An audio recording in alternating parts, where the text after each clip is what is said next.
అందరికీ నమస్కారం అండి. నాది పక్కనే గుంటూరు తెలుసు కదా. విజయవాడలో శ్రీ చైతన్య కాలేజీలో చదువుకున్నాను నేను.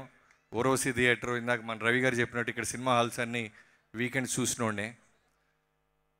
ముందుగా 2003 జనవరి 12 ఇందిరా 175 డేస్ విజయవాడలో జరిగింది. ఎంతమంది గుర్తుందో నాకు తెలియదు, కానీ వచ్చిన వేలాది మందిలో నేను ఒకడిని. ఆ రోజు స్టేజ్ మీద చిరంజీవి గారితో ఉన్న ఒక చిన్న బుడ్డోడు ఈ తేజ సజ్జా. 2003 మళ్ళీ నేనున్నానే నానమ్మ అంటూ మొదలెట్టి నేను కూడా ఉన్న ప్యానమ్మ అంటూ పాన్ ఇండియన్ స్టార్ లెవెల్లో వెళ్తున్న తేజాకి సో నానమ్మ ప్యానమ్మ చాలా చాలా ఆనందంగా ఉంది తమ్ముడు. అంటే ఒక హనుమాన్ తర్వాత, అంత హ్యూజ్ సక్సెస్ తర్వాత 3 ఏళ్ల పాటు ఒక హీరో ఒక సినిమాని నమ్ముకొని, రెమ్యునరేషన్ కూడా సినిమాకే పెట్టండి సార్, మొత్తం అయిన తర్వాత చూద్దామని విశ్వప్రసాద్ గారికి నువ్వు చెప్పావని తెలుసుకున్నాను నేను. నీలాంటి డెడికేషన్ ఉండటం వల్లే సక్సెస్ వెతుక్కుంటూ వస్తుంది. సో నీ డెడికేషన్కి, నువ్వు ఇచ్చిన టైంకి ఈ మిరాయ్ అనేది ఒక బెస్ట్ ఎగ్జాంపుల్, ఒక భగవంతుడి నుంచి వచ్చిన గిఫ్ట్. తర్వాత నేను ఇండస్ట్రీకి వచ్చిన తర్వాత నాకు శ్రీహరి గారి తర్వాత నాకు బాగా అన్న అన్న అంటూ క్లోజ్ ఉన్న వ్యక్తి మరెవరో కాదు, స్టేజ్ మీద ఉన్న మనోజ్ అన్న. నేను 2011లో నేను మ్యారేజ్ చేసుకుంటే, ఎవరికి తెలియదు ఇది, నేను మ్యారేజ్ చేసుకుంటే కొత్తగా పెళ్ళైతే ఇంకా సెటిల్ ఉన్నవాడికి చాలా టెన్షన్స్ ఉంటాయి కదా. ఆ టైంలో నేను పెళ్ళైపోయి 1 వీక్ తర్వాత నేను హైదరాబాద్ వస్తున్నా కార్ వేసుకొని, నేను నా వైఫ్. మనోజ్ అన్న ఫోన్ చేసి, నీకు ఇమ్మీడియట్గా డైరెక్షన్ ఇస్తాను, అసలు స్ట్రెస్ పడకు, నీకు ప్రమోషన్ ఇస్తాను, నువ్వు వచ్చేసే, రైటర్గా నువ్వేంటో నాకు తెలుసు, డైరెక్షన్ చేద్దు కానీ తమ్ముడు అన్న మనోజ్ అన్న 2011లో నాకు ఆఫర్ ఇచ్చాడు. అప్పటికి నేను ఇంకా సిద్ధంగా లేను కాబట్టి ఓ 2 years తర్వాత మళ్ళీ రవితేజ గారి రూపంలో నేను డైరెక్టర్ని అయ్యాను. సో దట్ ఈస్ మనోజ్ అన్న. అప్పటి నుంచి ఇంకా ముందుకు వెళ్ళాలంటే 2005 పొలిటికల్ రౌడీ అనే సినిమాకి నేను ఒక అసిస్టెంట్ డైరెక్టర్ని.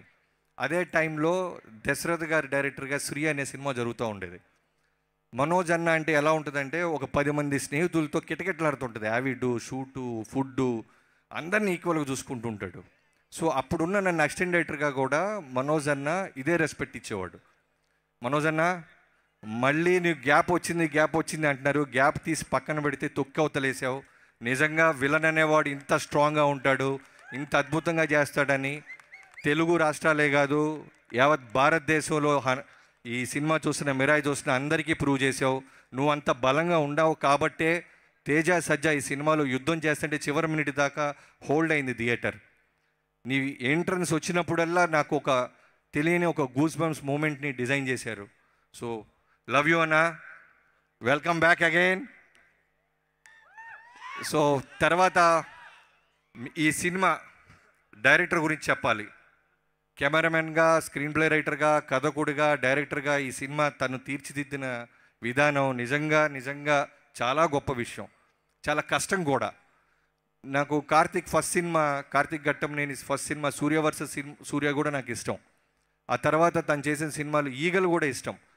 అది రెవెన్యూ దగ్గర, బాక్స్ ఆఫీస్ దగ్గర ఎలా రెవెన్యూ వచ్చినాయి అన్నీ పక్కన పెడితే తన క్రాఫ్ట్ చాలా ఇష్టం నాకు.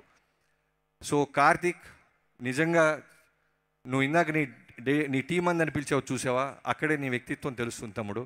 నేను ఎప్పుడు అనుకుంటా నా సినిమా ఈవెంట్స్కి, ప్రీ రిలీజ్ ఈవెంట్కి టీం పిలవాలని, బట్ ఎక్కడో మైక్ పట్టుకోగానే వచ్చే భయం వల్ల, లేకపోతే పెద్దవాళ్ళ పేర్లు చెప్పే ప్రాసెస్లోనూ మిస్ అయిపోతుంటాను. నేను చూడంగా నాకు అదే అనిపించింది. నా నెక్స్ట్ సినిమా మాత్రం ఫస్ట్ అందరికంటే ముందు నా టీం స్టేజ్ ఎక్కిస్తాను, నువ్వే ఎగ్జాంపుల్. సో ఈ సినిమాకు నువ్వు పెట్టిన కష్టం, నిజంగా ఈ ఫలితం you deserves man. Enjoy the success. And Vishwaprasad గారి గురించి చెప్పాలి. మీ అందరికీ తెలుసో లేదో, ఆయన నాకు తెలిసి వెంకీమామ ఫస్ట్ సినిమా ప్రొడ్యూసర్గా తెలుగులో నా సినిమాతోనే మొదలెట్టారు. సో విశ్వప్రసాద్ గారి గురించి మీ అందరికీ తెలుసు. అంటే కళ్యాణ్ గారికి, పవన్ కళ్యాణ్ గారికి ఎంత బలంగా ఉంటారో మీకు తెలియని సినిమాలు కూడా ఆయన బలంగా నిలబడ్డ సినిమాలు మా అందరికీ తెలుసు, ఇండస్ట్రీలో ఉన్న వాళ్ళకి.